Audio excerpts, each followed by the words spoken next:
So thank you so much. It's really great to see both a lot of answer people and a lot of botany people present, because the whole point is to talk about the collaboration between the two departments and the two disciplines. So thank you very much for coming. It's my pleasure to introduce my colleagues, Kate Ristenberg, Vicky Fung, Tom Hollowell, and Kenya Velasco. We have one more team member who is not here present, Hallie DeCorn, but who contributed content. And we're going to talk about the virtues and challenges of collaborative and interdisciplinary research.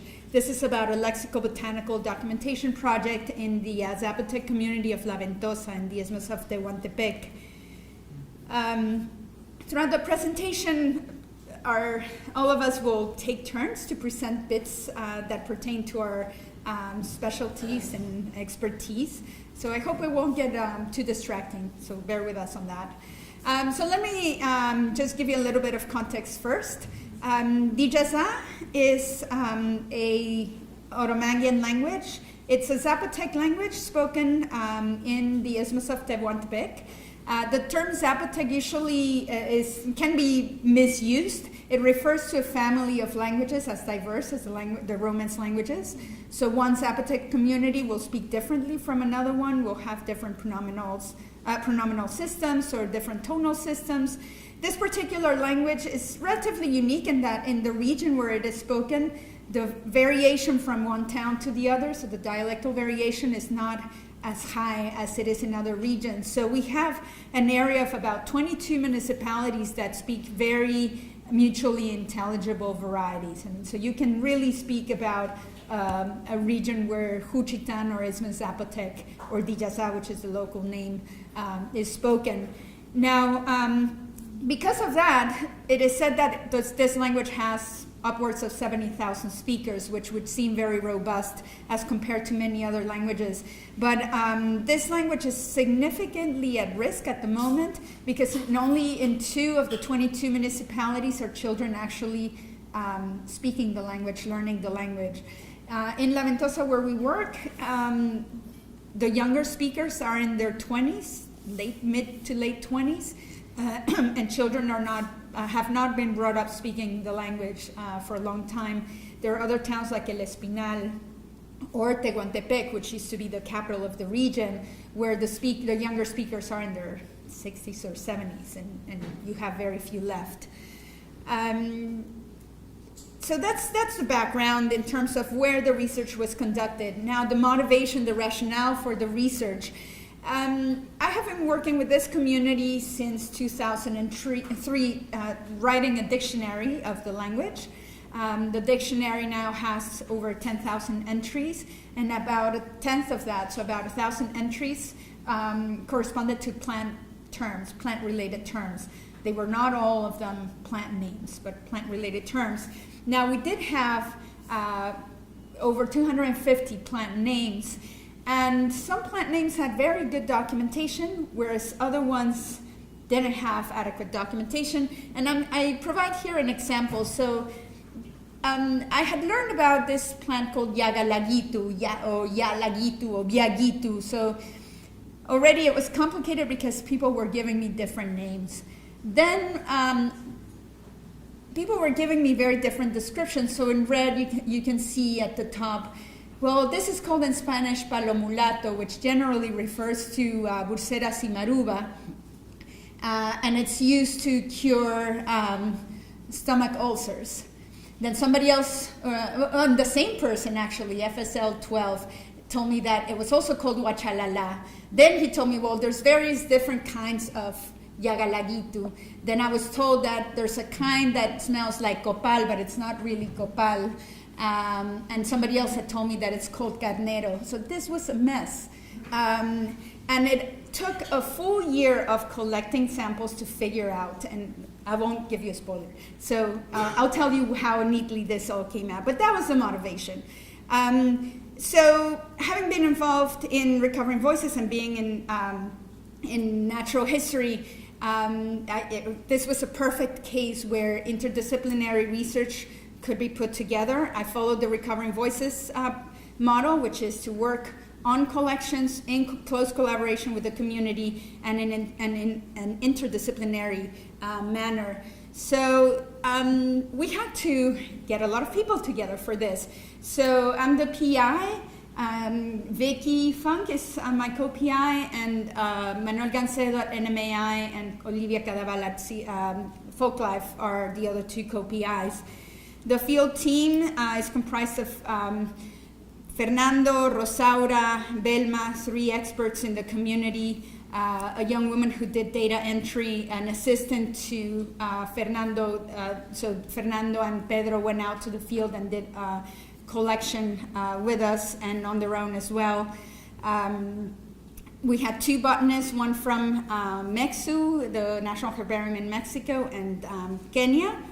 We had a professional photographer, 2 linguists who worked on the applied linguistics side of things, one being Kate and the other one being Callie. And we needed a project manager who is also Kate. We had several project phases. There was a brief pilot in 2012, then a 1-year data collection from September 2013 to 2014, and then we've been doing processing of data for the last year. The funding came from a small grant at NMNH. Recovering Voices, the Recovering Voices endowment was essential in getting this project up and running. The Consortium for World Cultures funded most of the, a portion of the research, most of the processing, and the retention of research results, which we'll talk about. And the Botany Department has provided funding in addition to make a couple of unexpected things actually happen. The goals of the project are to bring together research rigor, collections and community collaboration, the natural sciences, the social sciences, and the arts, to position Recovering Voices and the Smithsonian as leaders in community-based research across disciplines. And we have a number of outputs, which we'll talk about today. Extensive lexicobotanical data, retention of research as per community consultations, including conservation workshops, Zapotec Spanish educational materials, which are circulating around in the room, a pilot of a national ethnobotanical herbarium online, and dissemination of research through international conferences and journals. So we'll talk about this all, and I'll turn it over to Kate now.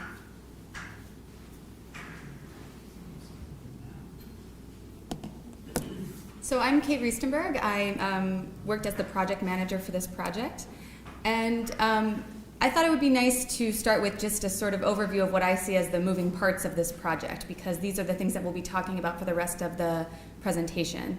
So these were the things that, as the project manager, were sort of always floating around in my head.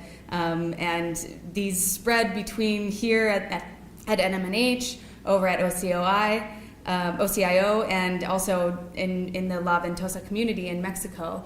And so it started with the plant collection, which took place in the community and in and around the La Ventosa community in Mexico. Then the project involved a long period that's still sort of continuing of specimen processing, which botanists will know everything that's involved there, and we really wanted to integrate this collection into the existing botany system. At the same time, we were conducting community consultations in the La Ventosa community to talk about what the community wanted to see come out of this project and what they wanted to do with this type of research, and sort of building off of ideas that they already had about conservation and language revitalization in the community. That out of the community consultations came a series of community workshops that are ongoing, and these are with children, and they are concerned with the conservation aspect of ecology and those sorts of themes, but also the language aspect in terms of getting the kids interested in learning more about Zapotec and learning the Zapotec language. There are also 2 different educational materials or aspects of the project. One is the National Ethnobotanical Herbarium online pilot site. So this was a pilot ethnobotanical database that we put together with members of the informatics team here at NMNH, folks from botany, people at OCIO and a contractor that OCIO hired. And that was a really in-depth project that Tom Hollowell will be talking a little bit more about. And the last piece of this was the printed educational materials, which are circulating, and of course that involved working with a designer and printer in Oaxaca, figuring out all of the content, going through multiple rounds of review and revision, and luckily they turned out, we think, really beautiful. In terms of logistics, just to give everyone an idea, since we're sort of interested in this theme of collaborative research and interdisciplinary research and everything that's involved. The logistics for this project, Gabriela and the co-PIs were very smart, I think, in writing a product manager into the grant, because it was certainly a necessary aspect of the project. So anybody looking to do this type of research in the future should probably consider something like that. But my role in this project really had to do with managing the project budget, coordinating lots of different contracts, visitors, and payments, both in Mexico and here, and going back and forth a lot. Setting up meetings and teleconferences, which of course is always a little bit tricky when working internationally. Establish and maintaining different work plans and calendars across multiple institutions, working with over 20 people at different times, producing, reviewing, and translating content for the pilot website and educational materials, and also writing project reports. So that gives you an introduction to sort of the meat and bones of the project, and I'll pass it on to Kenya to talk about the collection.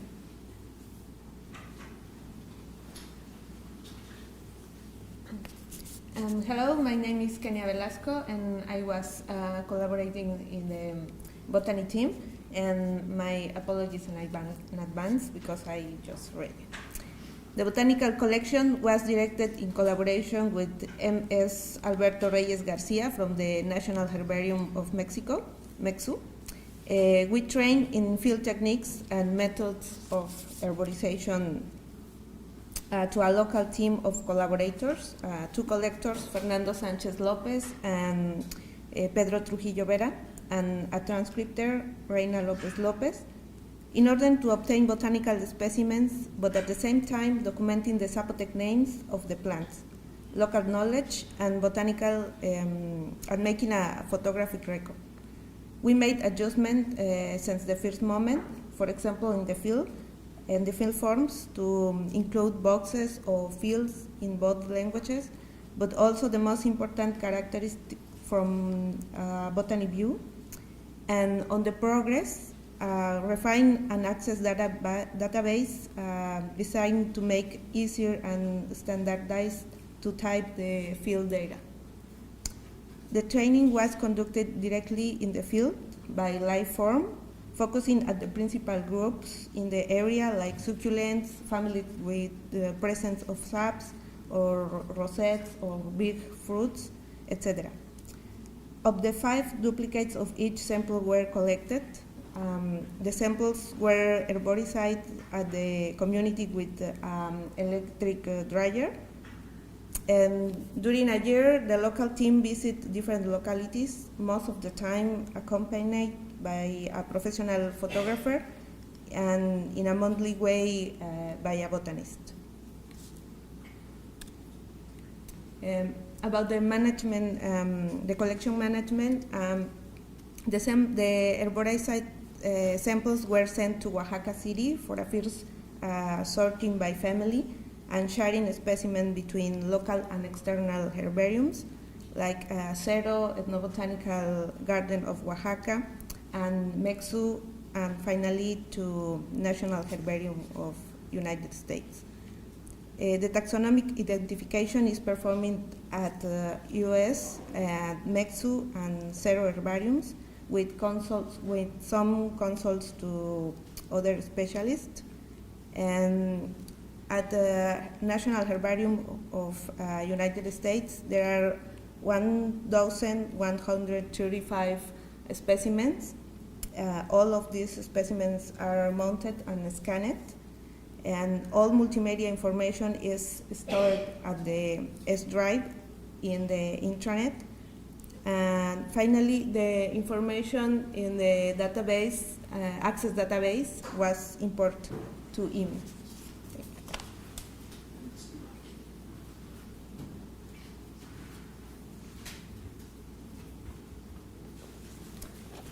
Hi, I'm Tom Hollowell with Informatics, and pretty early on in this project I sat in on a meeting and in the end kind of volunteered myself to help with the Access database data going into EMU, and a lot of this is because normally you would go to your department data manager, and those guys were there.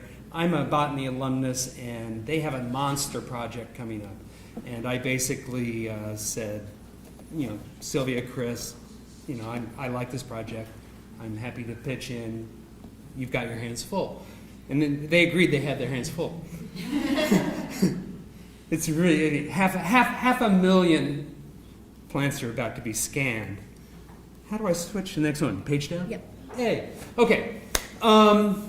Anyway, the specimen part, the plants Kenya and other botanists collected in the field, became a regular botany EMU import. And they went into the typical EMU modules, being the catalog, taxonomy, collection events, the parties who collected or identified the stuff.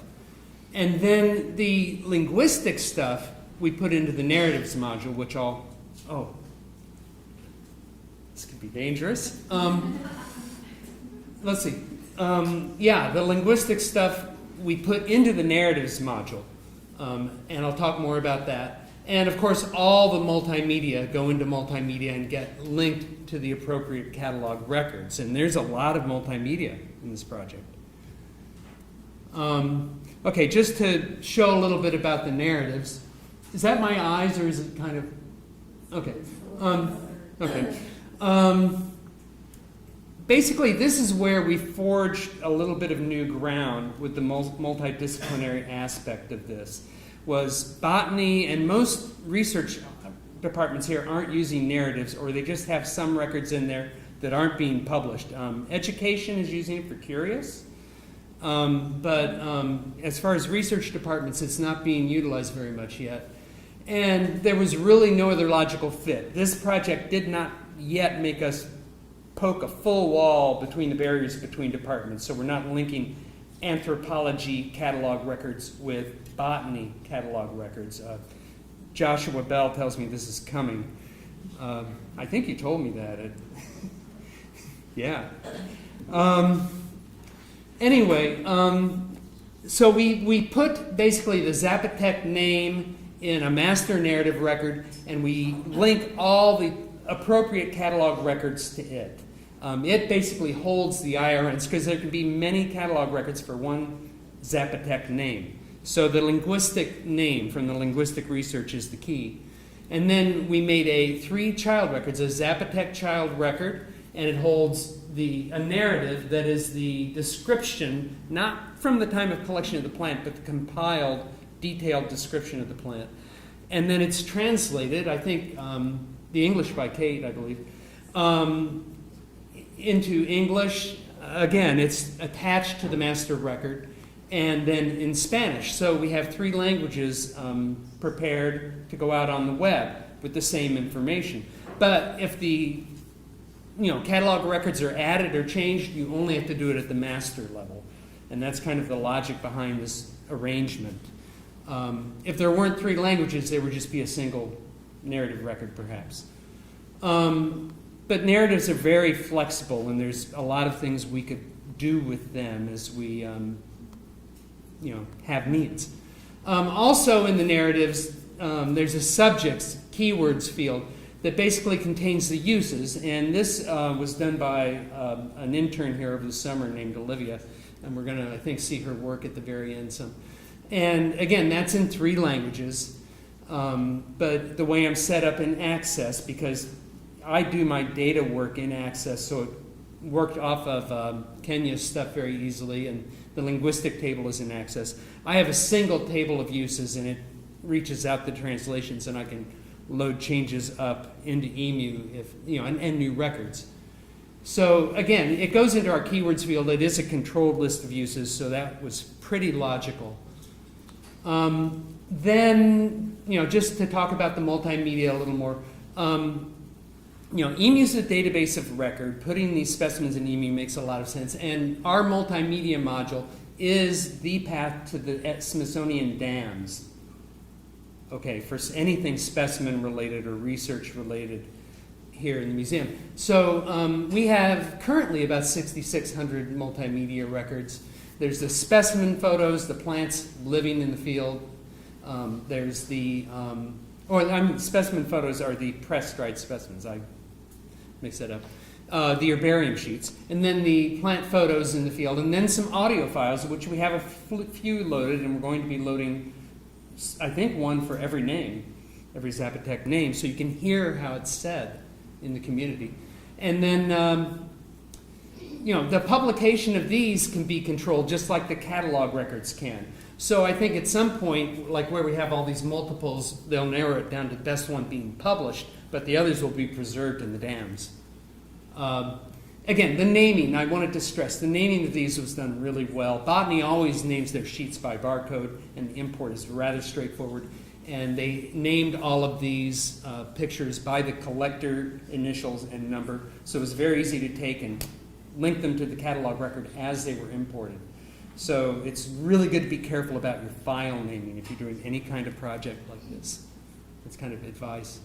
And just a little more, I guess I was just going to, I already said this, that the SI DAMS, takes these images, doesn't just store them long term, it maintains them long term.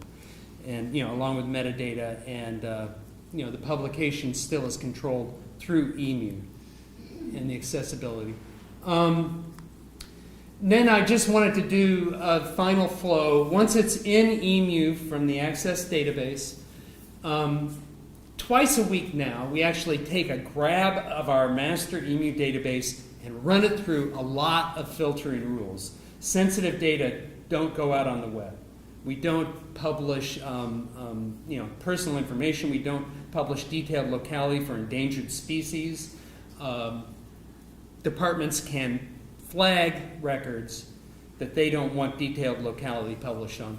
And it gets filtered, and then the filtered data go through the firewall to the public. And there it's available to the public on the EMU web servers. We have a lot of other stuff happening there, like our Darwin Core data.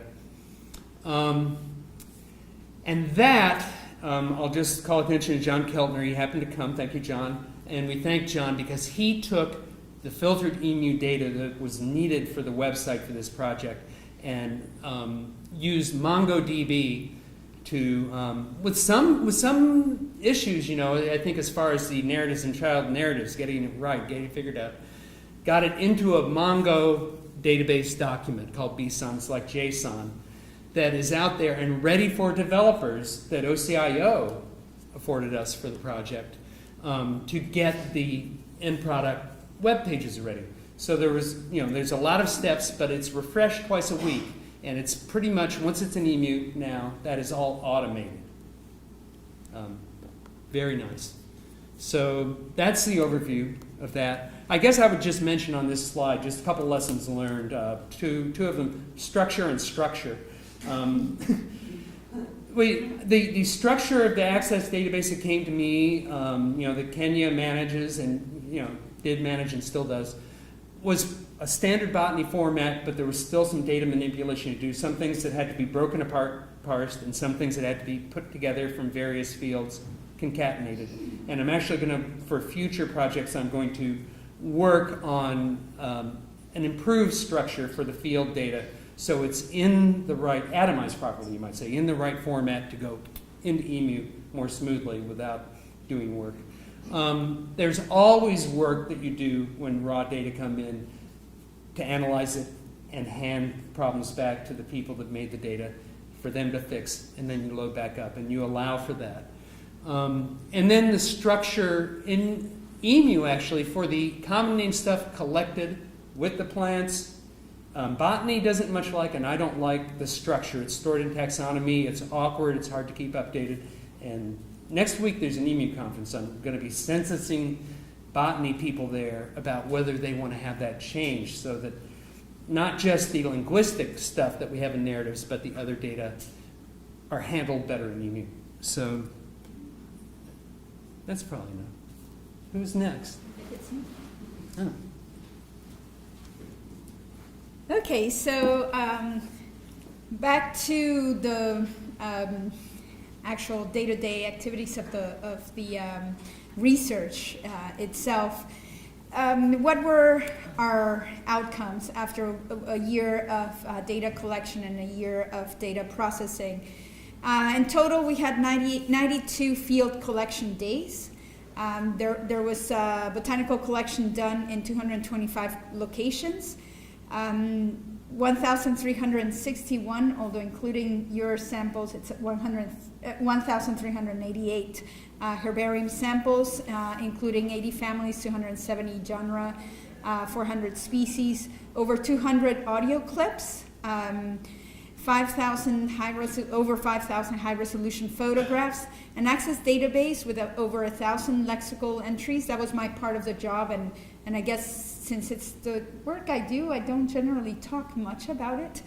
But there was constant work every time I was back in the field to try to refine all of these lexical entries, understand the cultural data, make sure that the cultural data was validated by at least 3 knowledge bearers, not only the one knowledge bearer, knowledge expert that we worked with. And once that was, if there were discrepancies, there needed to be more follow-up work. And also I worked with the 3 knowledge bearers to develop audio clips that would include not just the name of the plant, but a description that as they thought they needed to convey information about the plant. In terms of lexical refinement, so what was really important is that this research allowed me to understand the semantic extension of the Jaza plant names, understand that not only do you have plant names, but there are many of these names that actually correspond to categories, and understanding the membership criteria for these categories was very important. We have presented some preliminary results at international conferences, and I want to give you just a quick taste of what this lexical refinement really means. So if you remember that messy entry at the beginning of the presentation, now we know that the term Yagalagitu in reality refers to a category of with 4 to 5 members, all of them with very different properties. You can see down here Yagalagitu, the one that is referred to as palomulato in Spanish, Bursera schlechtendali. This is a tree that is exfoliating. It has medicinal uses in some other communities, but not here. And you have Yagalagitu kichi, which after some probing, we found out that it has the modifier kichi to differentiate it from this palomulato, which we think is the prototype of the category. And so this is an Euphorbiaceae, and as you can see, it exudes a great deal of latex. So now we know what species correspond to each Zapotec name. We understand that this is a category. Now we understand why there was so much discrepancy in terms of the uses that were given to these trees. What we couldn't understand is why they were all in this category if they were so different morphologically and culturally. And what we discovered the very last day of our field collections was that the tree architecture is very similar across the trees. We happened to walk past a place where 3 of these species were standing, and we could just clearly see that the architecture of the tree was really what was driving this category. Now, we have other categories that obey different categorization principles, but we were very happy when we finally got a hold of what. And what's interesting is that in speaking with the knowledge bearers, if I asked a simple question, why are all of these trees called Yagalagitu? Nobody could answer this question. This this was knowledge, this categorization principle was just very embedded in what they know, and it wasn't something that they could necessarily articulate. So we were all very happy to see, the category at play. Okay, so now I'm very happy with my data. I think the botanists are happy with the data. The collection, we have a beautiful collection in the museum. And what about the community? And as Kate mentioned, community consultations were held prior to the project and throughout the project life. And actually, Manuel Gancedo from NMAI was pretty instrumental in conceptualizing how to prepare these community consultations and how to lead them. Overall, what our collaborators in La Ventosa wanted to see is that this work would help revitalize the language and revitalize the care or the relationship between people and nature. So it was their idea to put together workshops so that the children could see what the work that we were doing. The work was very public. We set up shop at a cultural center, and so all the pressing, the plant pressing and the plant drying was done in the cultural center, open doors, all the kids could come and ask and so on. And from that interaction, our collaborators came up with the idea of doing workshops. The workshops have a strong revitalization component, the idea of teaching the language to these kids, and more importantly, to getting them interested, because they have grandparents and maybe even parents who speak the language at home. So the job is to get the kids interested so that they can go back home and have their parents and grandparents speak to them in Zapotec. We created a number of retention of research materials which are floating around. They're for you to look at. We will need them back, please, because they're the only samples that we have here in the museum. But as you can see, we have a fact card set. It's not going to be bound up, at the top, but on the side. But more importantly, the rings come apart. So that a teacher can use them in the classroom. There can be all sorts of sorting and taxonomy exercises. So in the classroom, they could categorize the plants by life form based on botanical principles, but also by the life form categories that are relevant culturally. The materials, the fact cards are in Zapotec and Spanish, always having Zapotec first, Spanish second. We also produced a support reading and writing workbook.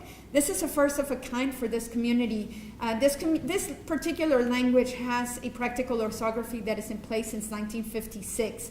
And there is a little booklet that floats around every once in a while with a basic but very technical description of the sound system of the language, but it's not a workbook.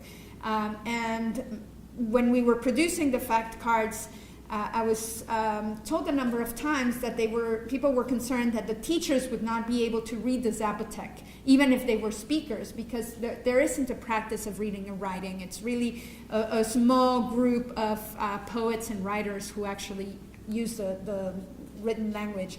So we put together this booklet, which is going to be delivered. All the materials are going to be delivered this week to La Ventosa, so we're very excited. And the booklets have disappeared in the sense that everybody has claimed a number of them because they want to pilot them. We only produce 500 so that I can get feedback and we can do a second revision and make sure that it's really, top-notch pedagogical materials. And the next step would be to translate it to Zapotec so that it's even more reading as people learn to write. We also did a second edition of a bingo game that you can see around with improved photographs. Recovering Voices funded the production of one first round, which was disseminated to 6 libraries, 8 cultural centers, 23 educational institutions, and over 800 individuals across the Isthmus.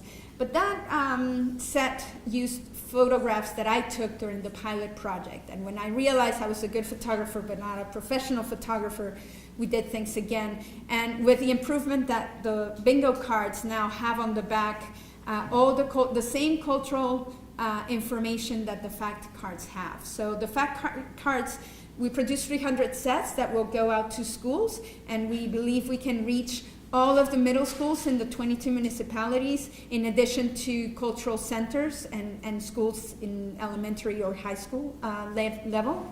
And then the lotteries can go, the bingo game, can go to individuals, and that way we reach even more people with this material.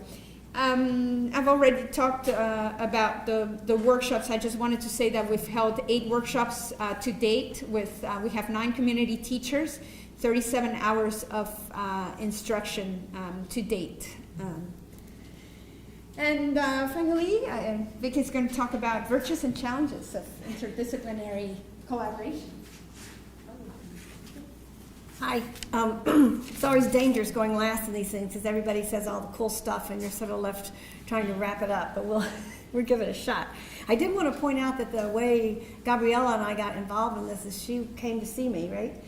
And somebody suggested, who did that? Who suggested it? Jonathan Amos. Suggested that we chat, and because she was very interested in collecting botanical samples. She'd been doing it already, but she needed to voucher her dictionary, and from there we got into, well, wouldn't it be great if we had an ethnobotanical herbarium online, and wouldn't it be terrific if we could, and then it just sort of grew out of that, and it sort of got a hold of us and dragged us along, I think. And I wanted to say that the reason she was so interested in this is because teaching people the plant names seemed to resonate with the local population more than any other class of words. And so that's how this whole thing sort of got started. It was from the community being interested in the plant names. So, I don't think I need this, but so some of the virtues of these big collaborative projects, I mean, they have the good parts and the bad parts, right? So the good parts are that it's really an opportunity to go where you haven't gone before, to take what you do and expand it into another dimension that you wouldn't have the ability to do if you didn't have this kind of a project. And it allows you to build a team of people that can address different issues related to the same topic and bring new insights into it, which I think is great. And you can ask questions that you couldn't ask just staying inside the one discipline. And you also get to share interns and students and colleagues and meet amazing people and you get pushed into learning things that you normally wouldn't take time to learn. And that certainly happened with me this summer. I shared an intern with Gabriela, and when she was gone, I was in charge. And it's like, oh, an anthropology intern. Whoa, how do we do this? And so it was a learning experience for me as well as for the student, and I think it worked out really well. And then you get to produce joint research papers and things that wouldn't occur if you didn't have this collaboration. Now the challenges are funding. How do you, a lot of the funding that you get for these collaborative projects is based on the fact that you're going to take the seed money and you're going to go out and you're going to keep the project going by raising outside Smithsonian funds. That becomes, a difficult challenge. And then keeping the team working toward the goals when you're in the face of other demands. So all these people are in different departments, they're in different museums, they're in different countries. Their institutions have demands on their time. And how do you achieve a focus and people who have such a diverse reporting structure in so many different places? And then finding questions that are interesting to both groups of researchers. So we all have our own questions, and then finding the questions that unite us is also a challenge. I just want to point out the intern we had, Olivia Van Damme, did a couple of projects, and she worked on the database a lot. She also produced something that we were trying to come up with, something that she was interested in and I was interested in.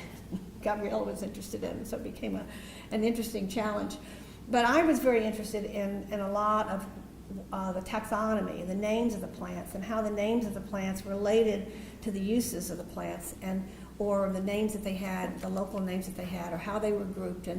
And we got interested in what are the biggest plants, what are the plant families that have the most names locally that are used. And what we found was that there was only one winner in the contest, and that was the legumes, the bean family, because 43 of the Zapotec names are related to that one family, far more than the next family, which was the Euphorbiaceae, which only had 14. And then they go down from there. And this is just a chart to show you this. So here are the legumes right here, and then it drops off to the euphorbs, and then it just quickly tanks out to just 1 or 2 individuals per family, as opposed to having numerous ones. And this is just a selection.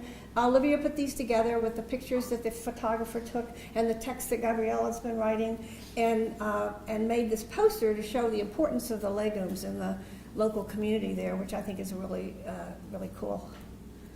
And then she did a poster for the NHRE poster session.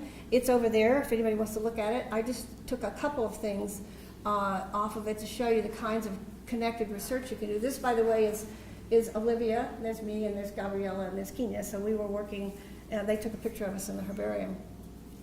Herbarium specimen, again.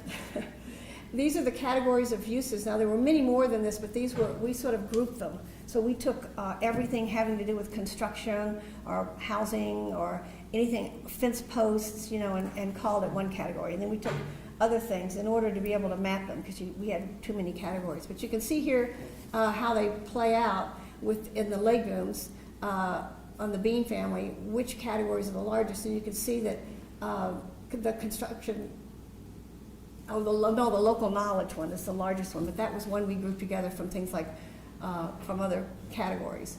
And then this one is what surprised me was the consumption. And I think that it's lower than I would have expected, because one of the things you get from a legume is food, right? And you feed it to your animals, and you feed it to yourself, and you use it a lot. That's a really important food crop. But yet with the common names, the Zapotec names, it was a small, utilitarian was actually the largest, with construction material, fence posts, and things like that. And the consumption was much smaller. And I think I would predict as a botanist, that this, knowing nothing about anthropology, that this is maybe a factor of loss of knowledge. Because I'm absolutely sure that a lot of these plants were useful in the past, and they just the names haven't been retained because they don't use them for that anymore. But that's just a wild guess. And then this is one of the things that also intrigues me as a botanist, is here you have and this is something Gabriela was just talking about, here you have the same Zapotec name, and you can see it's 1, 2, 3, 4 different plant families, very different things, and they're all used for medicine. And so, we were really interested in looking at the pictures of these and saying, do they look alike? Do they have anything in common, or is it the use of these plants? In some cases, you can sort of key in on something, but unless you're in the field like Gabriela is, with an extensive exposure to what they're calling different things in the descriptions of them, it's hard to find out exactly how that works. But I think it's something that the botanists and the anthropologists can work together on. Lessons learned. So you need more upfront buy-in from the administration. We found that a lot of our collaborators, their supervisor in their home institution or wherever they were would have a different idea of what they should do with their time. And so I think that you really have to work to get not just the people who want to work with you, but you have to get the administration on board as well to make it a priority for them. And then budget items. This is something that was alluded to earlier. Is you never have enough money, to do these things, and you always need twice as much as you have, and it always takes twice as long as you think it's going to. And we tend to, in the museum community and in academics in general, we tend to try to keep the budget small so we have a better chance of getting funded, and that's a driving force. And then when you get into the projects, like, now we don't have enough money to do this, or we really need to do that, and we don't have any extra money. So we were constantly going back and asking and seeking funds from different sources to try to get this taken care of. So don't be afraid to request the funding. They'll just tell you no, it's too much, come back with a different budget if they like the project.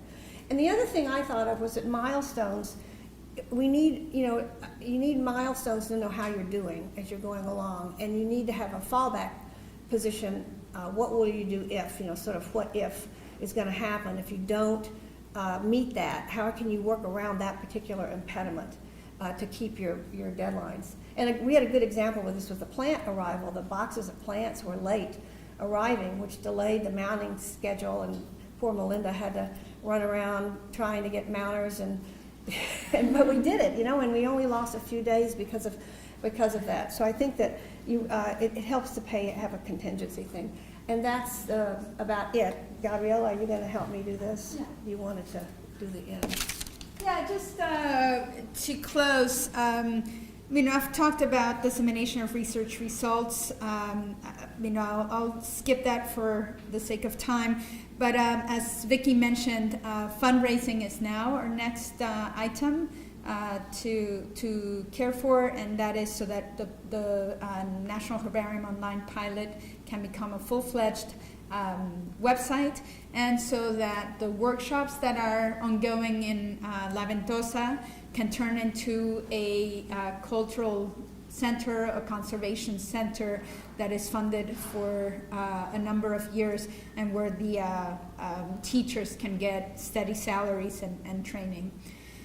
So that's in the horizon. And in closing, I want to thank, I have 4 slides for acknowledgements. I won't mention every single name. These are the people who helped us in the community of La Ventosa. We've made sure to thank them every time we went back to La Ventosa. All our Smithsonian colleagues in botany, Warren, Sylvia, who's here, Melinda, Chris, Ingrid, Carol, Sabrina, Linda, Larry. I think also Larry was partially to blame for this project. And the Plant Mounting Volunteer Unit. Thank you very much, because indeed there were many challenges, logistical challenges, and every time botany stepped in. So thank you. In terms of informatics, I don't have enough words to thank IT and OCIO, and I do realize that in my acknowledgements for funding, I neglected to mention that OCIO funded the development of the herbarium pilot, the online herbarium pilot. So we are very thankful for that. It seems that the project really resonated with OCIO, and they've been behind it from day one. So we're very thankful to Tom, to John, who's also here. Thank you for coming. Lauren, she was here. I think she needed to step out earlier, but she was here. Dennis and the Technical Review Board, and also Ed Monk at OCIO. At other institutions, we have a number of people to thank, including Jonathan, who's the one who got Vicky and I together. And in terms of institutional support, I've mentioned a number of supporters, but we also got a lot of support from institutions in Mexico, like the National Herbarium, the Botanical Garden in Oaxaca, and a couple of institutions in addition to that, as well as the government in La Ventosa. So on that note, I want to thank you all for listening and for being interested in this endeavor. Thank you.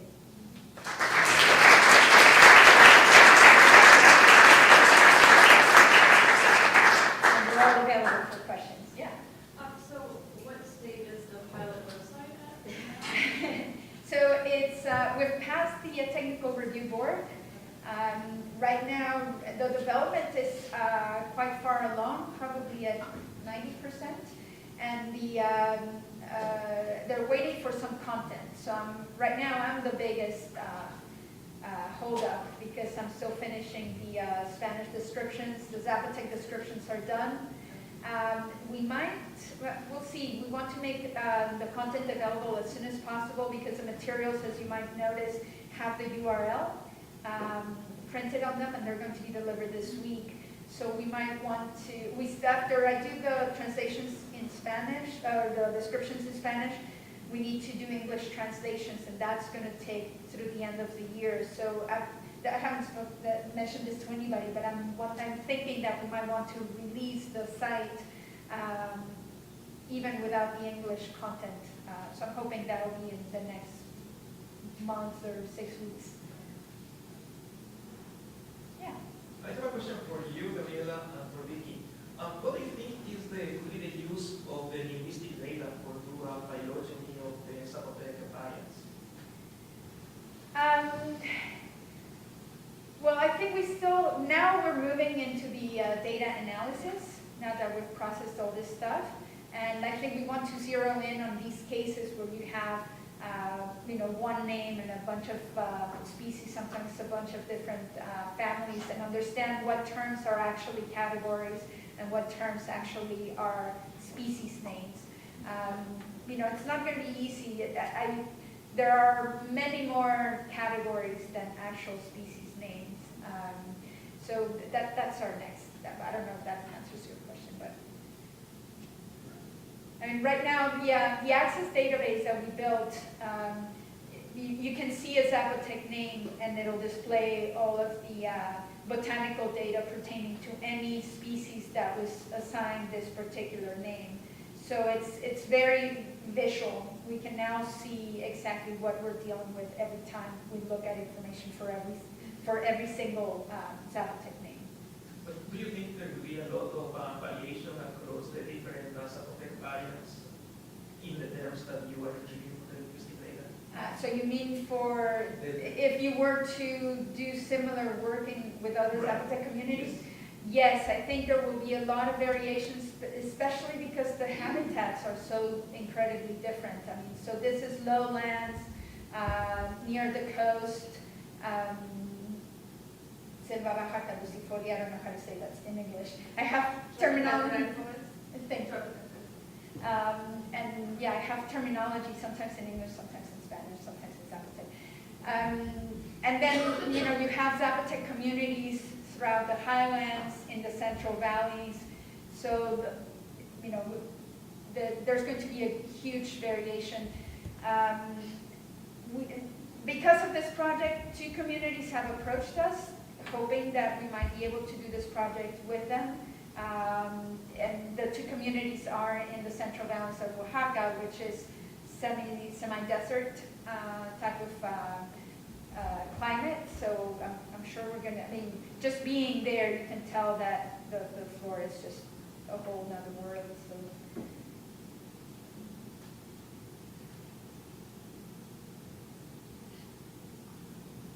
Any other questions? I would like to say that the specimens are lovely.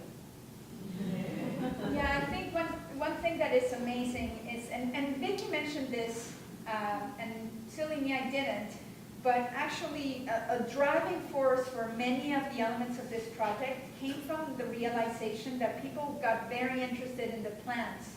The kids were coming to see us press, and they wanted to know about the plants, and they wanted to know how to call them in Zapotec. And this was a level of interest that I had never experienced before. I mean, I would come very proud with my dictionary, and I would open my toolbox database, and they would be like, okay, that's cool. But there was no, there was no gut reaction from anybody. But when it came to plants, everybody wanted to know everything about the plants, and it was a way into revitalizing the interest in the language and the knowledge. The language as a way to get into the knowledge. And that's why the minute we could, we started doing workshops, even though it wasn't something we had planned for. We just did it from the start. The kids were asking for it. So. Yeah. Is there any concern by the authorities about possibility of biopiracy? Because I work in Brazil, Mm-hmm. and you don't even talk Yeah. about a project like this, because they've had people actually been arrested for just coming in and stealing plants and taking them overseas and so on. What was the reaction you got from the authorities? Well, first of all, in Mexico, there's permits that you need to get in order to do this kind of project. So we had them in advance of the project. We would never have put in a proposal for funding if we didn't have the permits. The other thing is that this particular community was more interested in having the knowledge shared and made known than protecting it. We had community consultations about this. Actually, Vicky came down to La Ventosa at some point, and we had this specific discussion. We talked about the possibility that people would want to come and take some of these medicinal plants, or there are a number of endangered species in the region which are they're being removed from their habitats by the local people, and he insisted that this could be even exacerbated if people from outside came and looked for these plants. What we ended up doing is the GPS coordinates in some of the materials are removed. As Tom mentioned, when it comes to orchids and cacti, the GPS coordinates are not shown on the website. But these precautions were suggestions from us. There was really no concern from the community. Something to know is there's two things. As Vicky suggested, that there has been a great amount of erosion of the knowledge system, and I think a key concern of the people is that they want to stop that erosion and re-energize the process of transmission of knowledge. And they also want for the world to know that La Ventosa has all of these wonders to share. La Ventosa is wedged between two main highways, and it's a very small community, and you have one highway on one side and another highway on the other side. It's a region, La Ventosa means windy place, so there's eolic farms, windmill farms everywhere, and so they feel that that La Ventosa is only known for the windmill farms, the highways, and for their feisty people, and they want the world to know that there's other things. There's also, there's been mining interests that have been cropping up here and there, and so people in the community are very happy to have this resource because now they're able to easily consult what kinds of species will be put at risk if Company X comes and mines at a particular hill. So I think that they are seeing this project very differently from the way it would be seen elsewhere or by academics. Now, if we were to do this project in the Central Valleys, we would be dealing with very different communities. And we know, only having had 2 conversations with them, we know that we will have to approach that project very differently. And it is very likely that they might even request for the samples not to leave the country. We don't know. We'll have to see. That's going to be a very different experience. Is this knowledge of the plants, is it something that is general among the older population, or is it plant specialists who are people who work with plants medicinally, who know these things, and they're just a small percentage of the community? It depends what kind of knowledge. For example, medicinal knowledge, we don't have the most detailed medicinal knowledge. You would really have to go to a healer to get very detailed information, and that we know we would not be able to get. So what we have in terms of medicinal uses is what knowledgeable people over the age of 50 know. Otherwise, the knowledge is fairly well known among people older than 50. But again, we had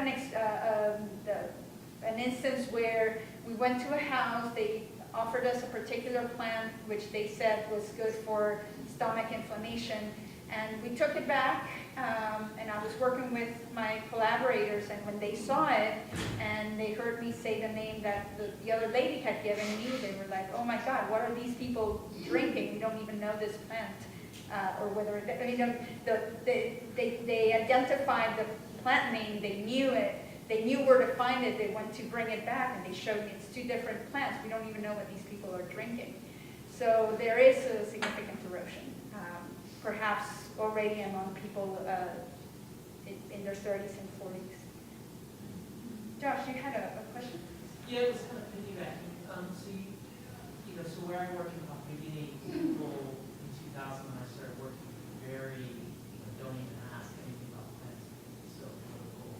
We know what you like to do. And subsequently it's changed. So I'm just wondering, you mentioned differences between this community and other communities, and other conversations you've had. You've kind of elaborated this, but I was just wondering, is it the education level of this community that's different from others? Like, what is, you mentioned this perception of changing how people perceive. So they are already seeing themselves in a global sense. So I'm just wondering, what the motivation is, and then really following from that, what frictions have emerged. Because I'm assuming, like all research, there's invariable problems, misunderstandings, and so I was wondering if you maybe could give us an example, maybe one where your research expectations didn't meet with local and that sort of thing. Well, that's a really good question. Okay, so there were actually 3 or 4 questions in there. Let me go back to the first one. So, actually, I don't remember the first one. Remind me of the first one.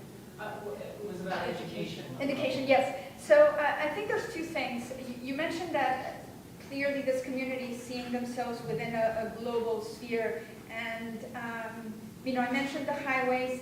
This region has been historically a passageway. It was flooded by Europeans in the 19th century and early 20th century. There's people coming and going. This is where all of the Central and South American migrants pass through on their way north. So this has been this region has been in the global sphere historically anyway. So I think that certainly contributes. The other thing is, well, the education, I would say yes and no, because even collaborators and community members without education past elementary school wanted to see La Ventosa be known for their natural beauty. But it is the case that this particular community across the 22 municipalities has elevated education or higher education levels as compared to any other indigenous community probably in the rest of Mexico. So you find people with undergraduate degrees everywhere, masters, PhDs. One of our team collaborators is an agronomist. So he's very keen on having now a floristic study produced. So there's a different perception, there's a different way there's a different appreciation for scholarly research, and I think that there's very much a vision for how academic research and their own research can be brought together for the purposes of, again, revitalizing this transmission of knowledge locally. If I could just add to that too, I mean, the consultation I was down there for, I was really impressed with some of the ideas that they had that they wanted to do with the information. So they were thinking, for instance, of putting in a plant trail where all the plants would have names on them and be identified, and then it would be good for the school children, but it would also bring in people from outside that would want to come learn the plants, and maybe even tourists would start stopping. And so they actually were looking very broadly at how this could fit in with a bigger scheme. They had other ideas too, I know. Yeah. In terms of friction, so when we arrived, I think a big motivation for this project, or something that enabled it, was that the community had created a cultural center and nominated people to work in the committee managing, directing this center. And so we interfaced, before this project was even conceptualized, was interfacing with this committee, and because it was an existing structure in the community that was specifically interested in language and culture, it allowed for direct communication with the government. Otherwise, you would be talking to a bunch of different people, none of which would have the necessary, or there was no clarity in terms of the authority scheme that I would have to go through to do this project. However, once we started the project, 3 months into the project, there were elections. So we started the project in September 2013, or the data collection. And in December, they held local elections, and the elections ended up in a contention in that there was a group that did not acknowledge the elected official. And what this group ended up doing was taking over the cultural center and turning it into their quarters. And in essence, the community had two governments, and still does. So on one hand, at the level of logistics, it was really difficult. We had to leave the cultural center because we were essentially in police quarters there. So we had to leave. And we were caught between, so we didn't know which authorities we needed to interface with. And so the opposition party is still at the cultural center, and there were some issues related to that in terms of securing space for the workshops that is ongoing. Maybe now we found a solution to it, but we had issues of that nature. To date, we haven't deceived our collaborators. I think everybody is very happy with the support that they've received from the Smithsonian. I'm really hopeful that when they receive the materials this week, they will be thrilled.